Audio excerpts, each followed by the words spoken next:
It's a beautiful day today in Pennsylvania, so let's walk and talk. P.T. Barnum was born in 1810 and he died before the 1900s. I think a lot of times we forget just how long ago P.T. Barnum existed. P.T. Barnum was the epitome of a showman, and this was reflected in his circus, his freak show, pretty much every production that he put on. Now, people typically have really strong opinions about his freak show, but when it came to his circus, he had incredible animals that not everybody had access to. His circus included animals like lions and wolves and a giant elephant. His show also included animal oddities. My favorite is the Fiji mermaid. The Fiji mermaid was this horrific looking thing that was claimed to be proof that mermaids lived in Fiji. Now, a lot of what P.T. Barnum did was smoke and mirrors, and we know now that the Fiji mermaid was the top half of a small monkey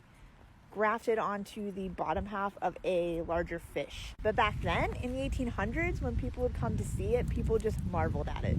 There's also a really great episode of The X-Files. It's one of my favorites. It's called Humbug, and it is all about freak shows, and they talk about the Fiji mermaid in that episode. P.T. Barnum was always looking for the next big thing, the next oddity, the next strange thing to put in his show that people were going to want to come see. Sometimes that included people and sometimes animals.